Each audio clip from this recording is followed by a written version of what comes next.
appreciate it. I appreciate that. I have no idea what I'm about to do. We'll figure it out though.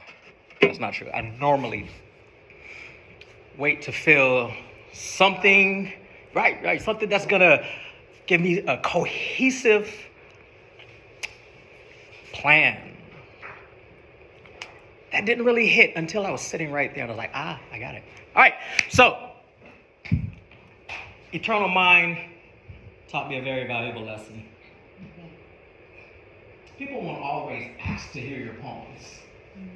So when people do ask for your poems, give them the poems, right?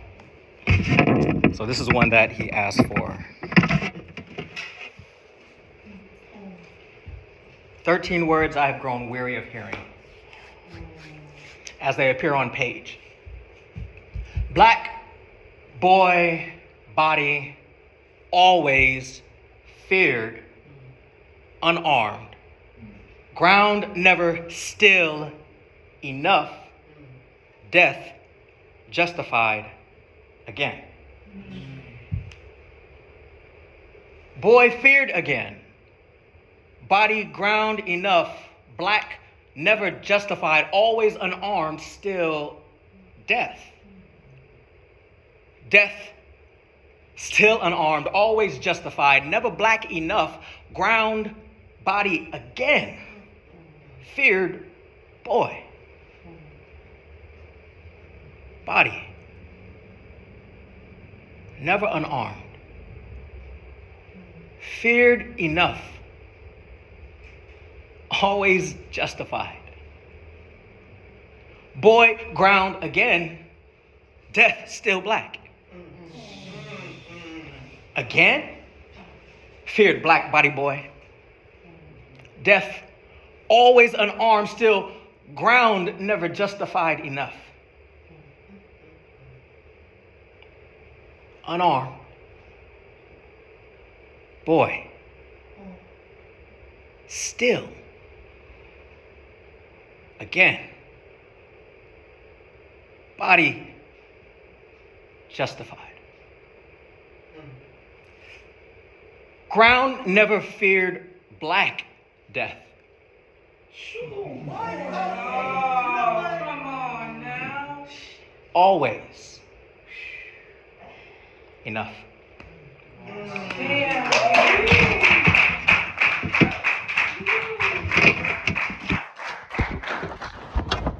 I am grateful. Yes. 1, 2, 3, Yo, that's my first. I appreciate it. Thank you. Wow. That feels good. Thank you. I started playing with the idea of golden shovels. I understand that a golden shovel. I don't know. Is a golden shovel supposed to be reserved exclusively for Gwendolyn and Brooks, or just any? Do we know? Okay. But you definitely not supposed to write a golden shovel about your own work. I did that. Okay. The best hot links have a little black and crispy to them. Shouldn't take a boy so long to realize what every body fights over is always most desired. When the ones whom we have feared arrive with badges and smile, though never unarmed, we force our knees quiet, our feet to hold their ground, like somehow they know the camera never tells the whole story. Still, for many, this is enough. The air, sizzling with sun, sweat, and well-seasoned death, while tactical boots scoot over grass, arrhythmic and justified, at least until their sirens bay at the moon again. Don't write golden shovels about your own work. It's not okay. I don't think anybody cares. How did you do that? I have to ask the question. Yeah, by all means. How did you do that? Do what now? first What you the doing? dam, and then you did that. I appreciate it. I don't know. Started writing. It was in my mind. Can you explain the concept of Yeah, what the is shovel? that? The golden shovel? Yeah. Okay.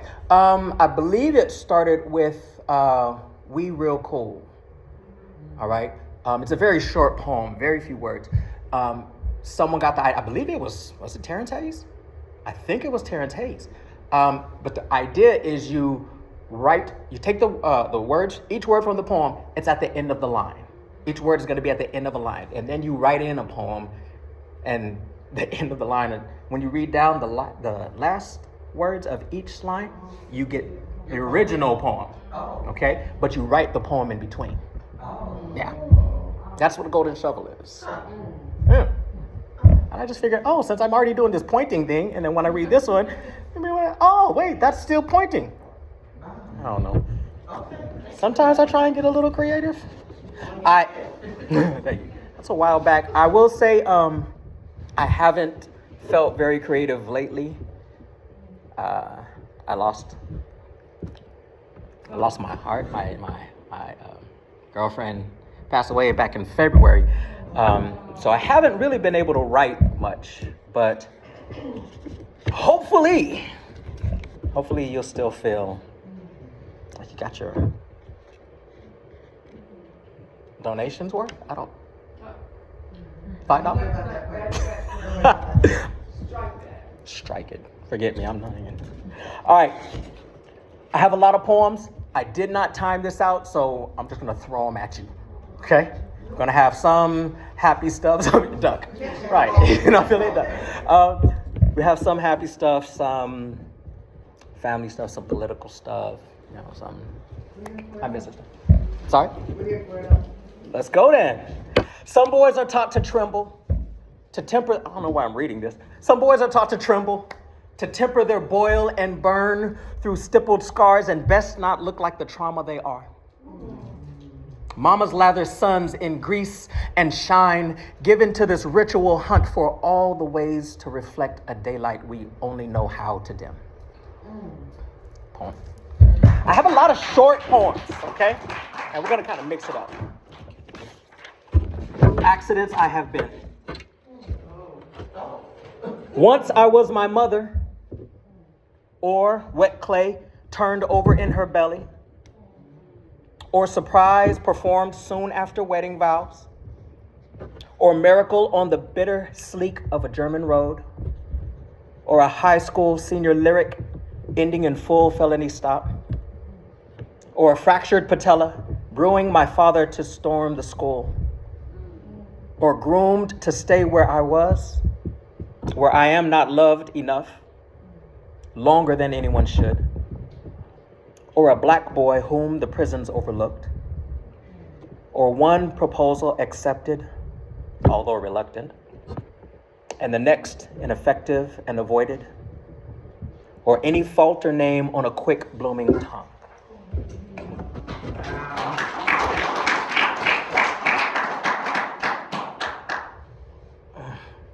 I gotta thank Nancy Pelosi for her ignorance.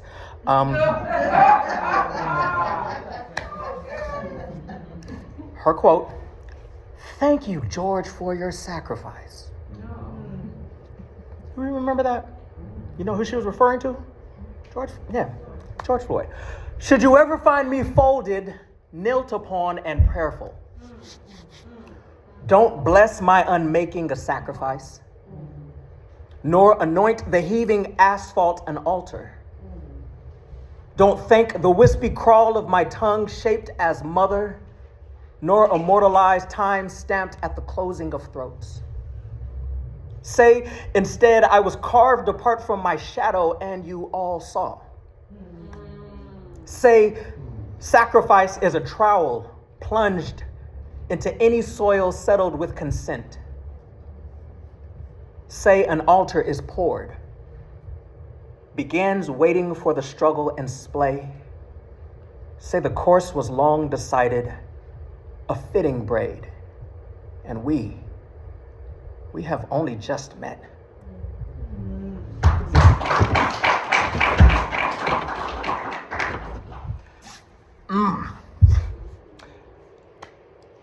This is called evaluation.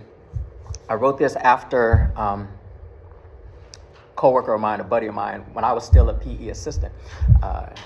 He told me, man, I know you said you want to be a teacher, but I was in a conversation and such said, man, I wouldn't hire that person.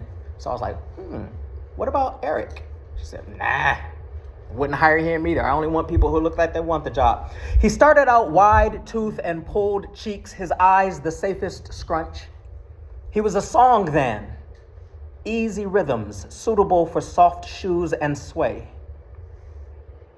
He doesn't smile now, just looks like he's seen a ghost too many. And have you read his book? Said it was poetry, but I didn't like the sting of it, the bald-faced matter of fact of it. And how is this even poetry without flowers and cicadas and me? Where am I in it? She was a white lady. These days he walks heavy. I know, right? These days he walks heavy like slow foot and drag. When nothing weighs so much as how we trust him with our young. Don't he know how blessed he is? Doesn't he know the only ghosts are those of his own making? No, this boy is clearly damaged. Splintered kindling. Better to burn him for the good he can yet be. They hired me to be a full teacher last year, so whatever the fuck you talking about. I'm sorry, language. Cornerstores. Yeah, there was a little boy, I want to say in Brooklyn. His backpack brushed up against the lady, and she turned it into a big thing, and people, it kind of made me draw a parallel between that situation and Emmett Till. And actually, a lot of people were doing that. So, do we know what a duplex is? The style that Jericho Brown created. Okay. A bold-faced call put her in the world's stare. Assume the Brooklyn boy with snacks is all hands. Assume Chicago boy's voice. I'm sorry. I want to go back and read the epigraph. This is called Cornerstores. In 2018, Corner Store Carolyn accuses a 9-year-old boy of sexual assault. And in Congress makes lynching a federal crime 65 years after Emmett Till. Now, a bold-faced call put her in the world's stare. Assume the Brooklyn boy with snacks is all hands. Assume Chicago boy's voice has its own hands. Somehow his words would claim the space of her. Some howling words empty the space of us. On the boy's back, a bag full with learning. Catch him in a bag, fill his back with learning. They plucked him from the softness of his sleep. She plucked from him his softness and his sleep. No child deserves to be dragged, a name made mud. No child deserves to be dragged and found in mud. One mother woke to find these roles unchanged. Another spoke, defined the role of change. Her call, open-faced box. Put that on World Star.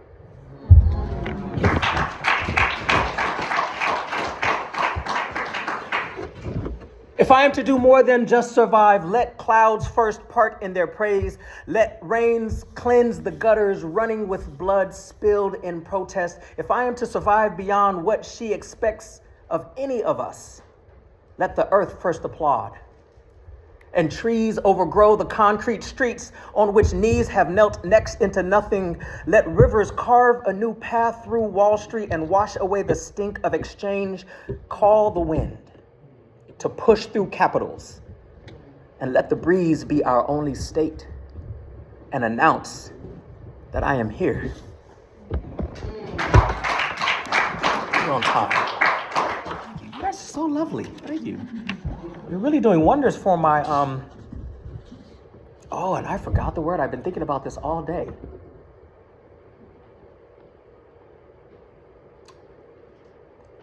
Imposter syndrome. Yes, thank you. You're doing wonders for my imposter syndrome. Feel free to giggle.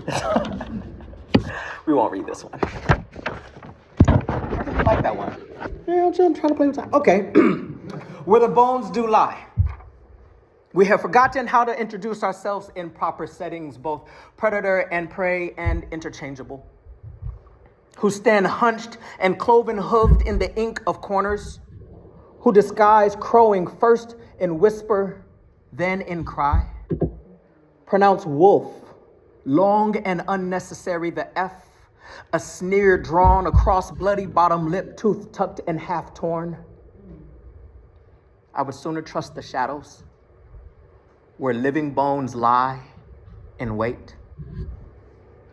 And of men quick to point out the teeth of sleeping lions. Hi, Mom. And of men quick to point out the teeth of sleeping lions, I will ever tend towards the latter. Hi. I am a bouquet of ceramic feathers in free fall, interrupted. Or the fractured jawbone of an ass having tasted too much Philistine. My father was a dislocated hip in the night.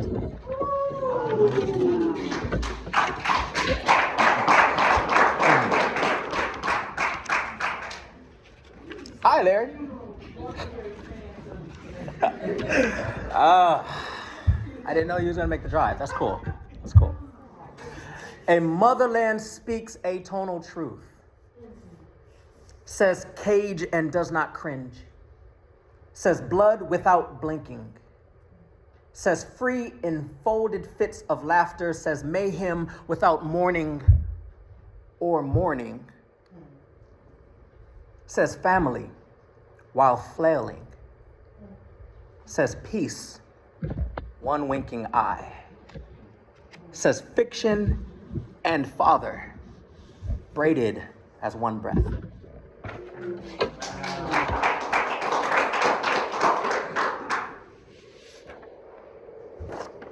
Sake of time. I don't really like that one anyway. That's not true. Ooh. What happened? Recipe. And you know what? I was on my way here and I thought about that. Especially since Mom is here, that would be perfect. You know what? Let me see if I have it in my phone. I left the book. I think I sold all of those at a show. I don't have any. The Beauty of Dragons. Thank you. You know it. Nuh-uh.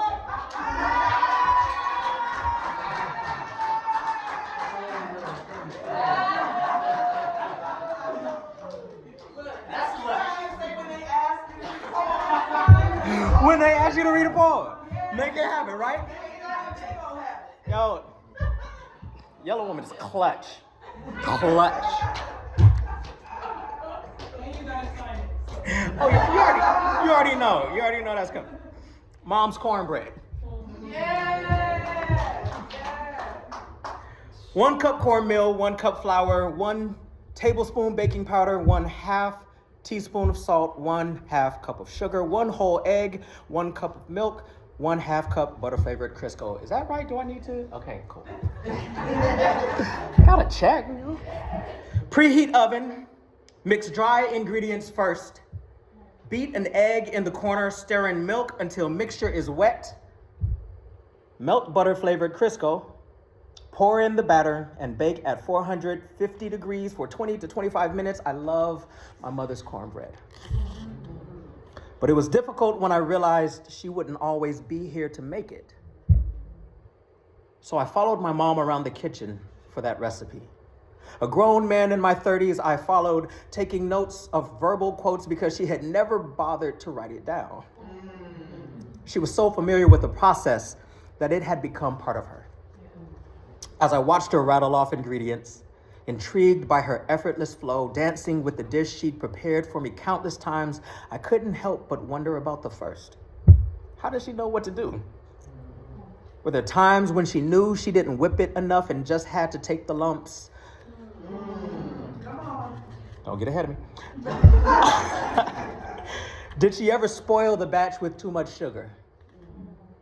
Use baking soda instead of baking powder. I've done that before. It's terrible. What a waste. I stood in that kitchen, the first of 4 increasingly difficult sons.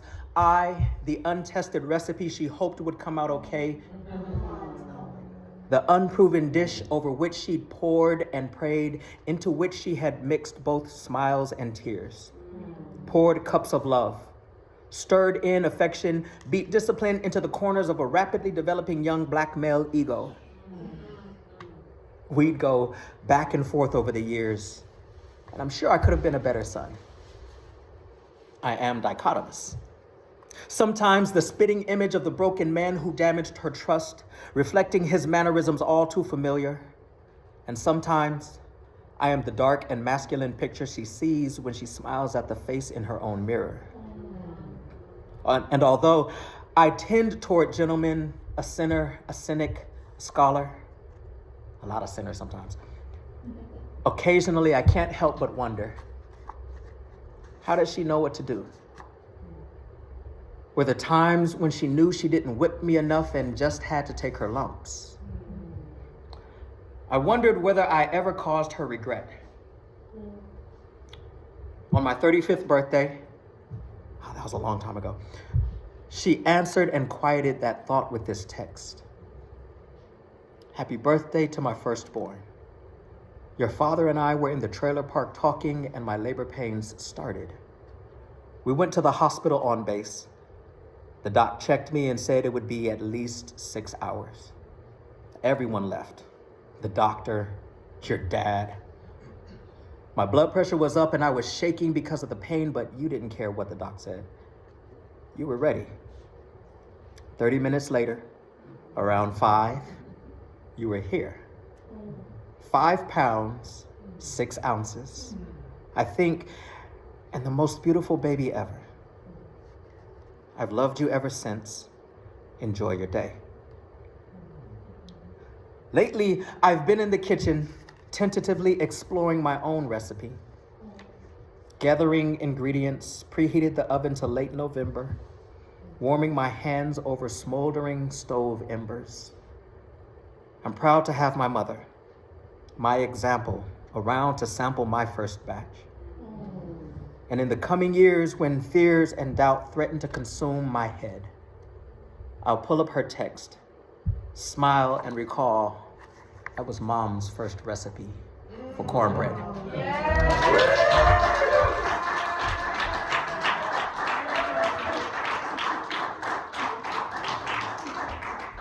Thank you. That feels good too. Now let's go back into the dark stuff. No.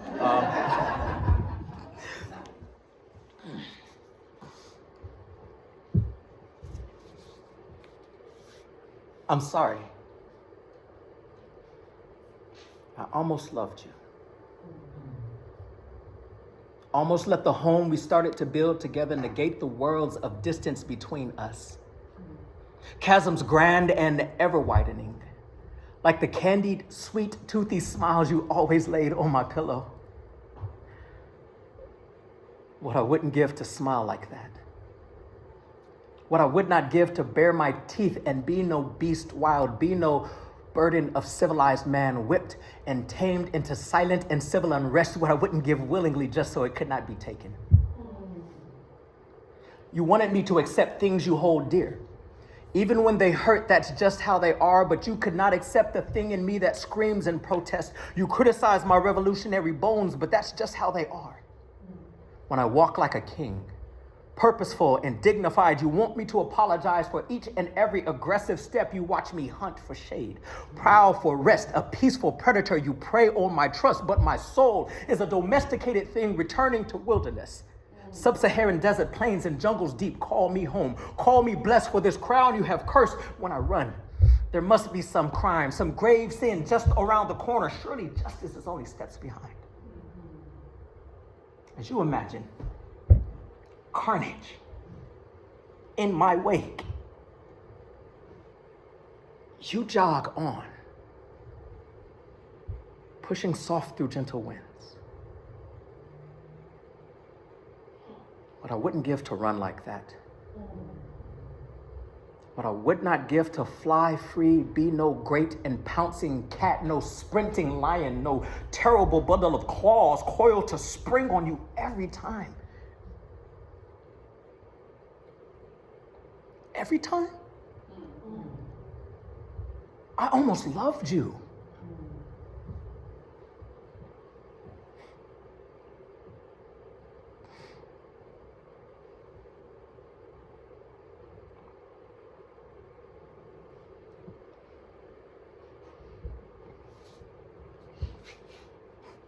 I almost loved you.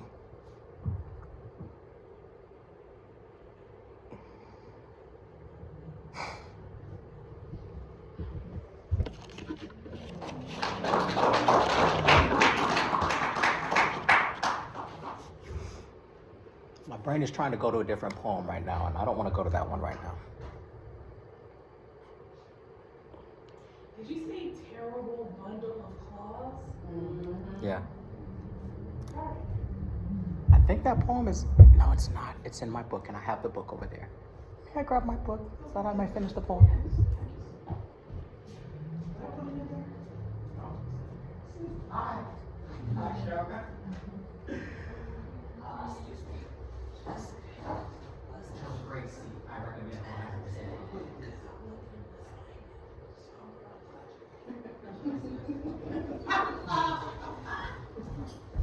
Books. I only have these two though. This is mine. You like how I stopped with the dramatic pause? Like, I'm just feeling it so emotionally. I just forgot. Same thing. Oh, that's the line. Okay. I didn't know you still see me as ravenous embrace. A warm and cozy feast of flesh ripped and pulled from the folds of your tender belly. Monster in mitten hands. I can no longer recall exactly when, but it seems I have become blood-soaked grin in place of careful and tight-lipped smile, and you have learned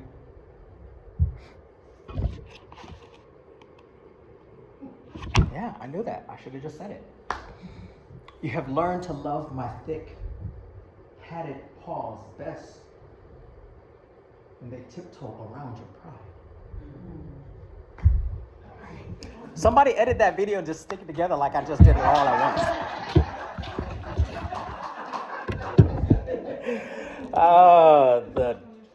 The freedom of not being embarrassed anymore. Like, you know what I mean? I had so many poems and I'm looking at the time like, okay, now we got to start picking. I have to do these three. The last time I was here, I read a sestina, and someone asked, so it was Almost Father reflects on conflict and cost. And someone asked, why does it say almost? And then that became a poem. The sestina is 4 minutes long. We're going to skip that. But almost. We got to read it. I hope you guys didn't have big plans for after. Okay. Almost Father reflects on conflict and cost. The epigraph is from Don Lundy Martin. What is perpetually almost spilling off its imagined page? If our prayers are made Pentecost in other tongues and trance, and you listen just long enough to interpret the leaping flames as, ooh, I forgot one thing. I like to explain when I read a sestina that It repeats 6 words. And those 6 words are the star of the poem, right? And it's at the end of each line, and then they rotate in a specific order throughout the rest of the poem. So the 6 words, maybe you want to listen for them. Trance, flames, become, wars, soft, and child. Okay. If our prayers are made Pentecost in other tongues and trance, and you listen just long enough to interpret the leaping flames as foolish, then forgive the stammering lip I doubtless become when I cannot pass over for you, when I have yet my own wars to black and matter, when even woman is a season-worn soft, but still thorny bramble wrapped around a father's child. And when is he not a holy day or an upper room for his child? How reverent he is when sorting her sacred tears, ever transfixed on sippy cup and plastic scepter spoon held high in soft, early hands, bold too soon. Do not douse the blooming flame she wields. Her heritage hefted overhead, a fist shaken at wars until her voice, a rising leveled against the slow unbecoming of country. And if not father, who will disallow her to be comely for black? Teach her how best to be divergence, a split child, a battleground having seen both bloodlust and breath of war end with the familiar failed trudge from each exit to entrance. No lesser welcome when covered in ash, the ghost of flames, sifted from air to settle on couch cushions, a brown doll, soft eyelashes blinking away dust. Some men are not meant a soft end, would rather smith, pray for smelting and mercy, become iron again, a sharpened point. Home is a foundry where flames perform their purging violence until a blade, where child once stood. Wielded in all directions at once, a pair, newly transposed, the girl, dull spear tip, the man, impotent armor unwarranted, whose voice etches a frown on faces pocked with warring, is whittled down to mulch and brittle shavings scattered soft on earth long frosted over, no spring, no bloom, recalcitrance, a shadow of revolution, the way an obstinate princess becomes her daddy's melting, leaked from a quiet rebellion. The child spreads light, pink and eager to spark again her flame, her joy, his pulse. Both pound swollen, painful red and inflamed. Young, unwitting soldiers are always first to fall in a season of war like ours. We trade shot for brutal volley above her head, a childhood begun as meager meal. A once family makes no feast of soft ears and passing patience. No effort to interpret tongues, become Pentecost. Instead, our prayers are lost each to our own trance.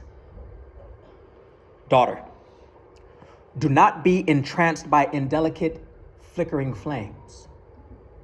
The scent of singed flesh becomes pleasant to those who love war, and would that you seed your soft. There are battles yet to win, child. Thank you.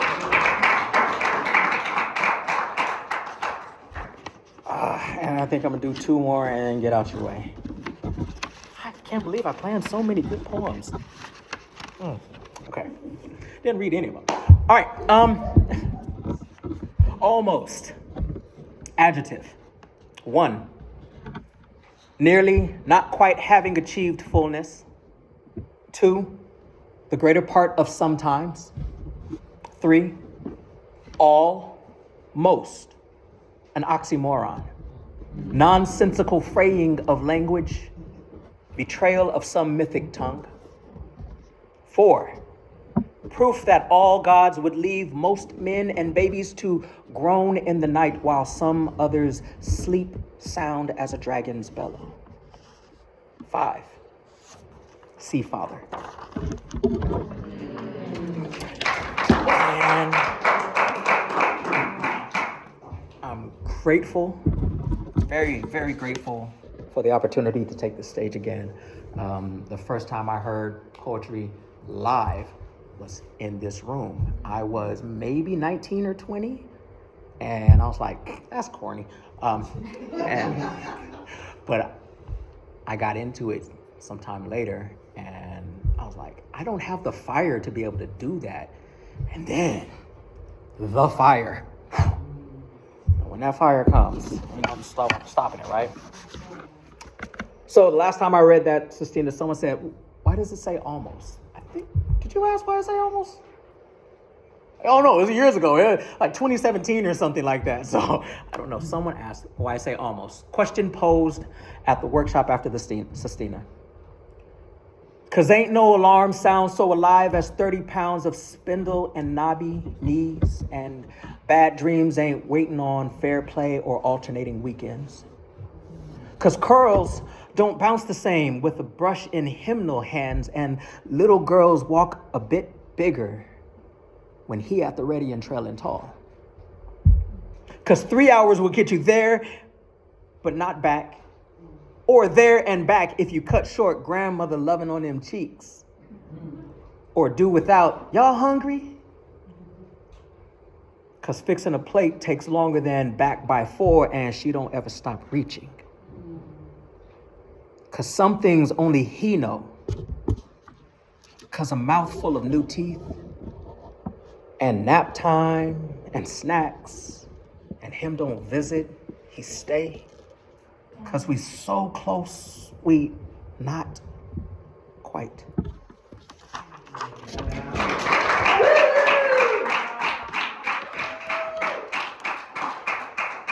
I think that's it. Thank you.